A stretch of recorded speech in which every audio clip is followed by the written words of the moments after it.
when we invert a melody, we're changing the direction of the melodic intervals that make up the melody.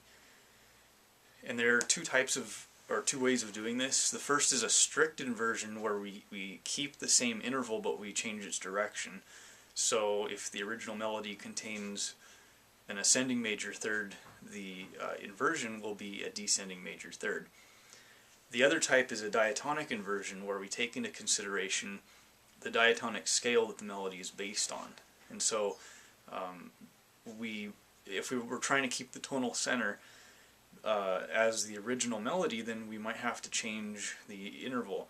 And so that ascending major third might have to be a descending minor third. Well, let's think about why that is. It has to do with the symmetry and the asymmetry of scales. Because really the only symmetrical scales, meaning that they're the same going up as coming down, are atonal scales, chromatic scales and whole tone scales. Whereas if you take the pattern of a major scale, keep the same pattern but you reverse the direction, you're not going to keep the same tonal center. So we have to change the intervals if we're going to keep the same tonal center and invert it. In this example, the melody is from a Mozart sonata in F major. I've written out the intervals, the major seconds, the minor seconds, the major thirds, and then ending with a perfect fourth, descending. So and this is how the melody sounds.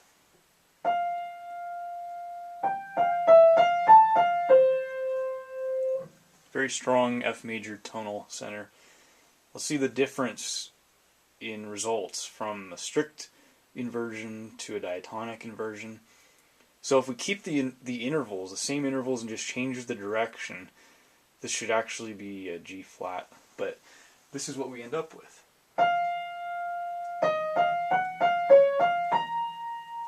Very clearly not in F major anymore, which is fine if we're writing variations and one of the variations is an inversion. Then it just depends on what our goal is.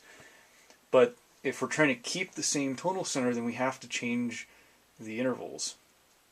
So we have minor seconds instead of major seconds, followed by major seconds instead of minor seconds, minor thirds instead of major thirds, and then we end with a perfect fifth instead of a perfect fourth. So we're still ending on the dominant, but we're ascending, and so we have to ascend by a perfect fifth instead of a perfect fourth.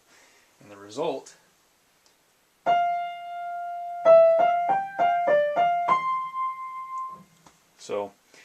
that's an example. We have the option of, instead of using a minor third, we could actually use a perfect fourth down to C. It would have an even stronger F major tonal center, but this is the most likely diatonic inversion.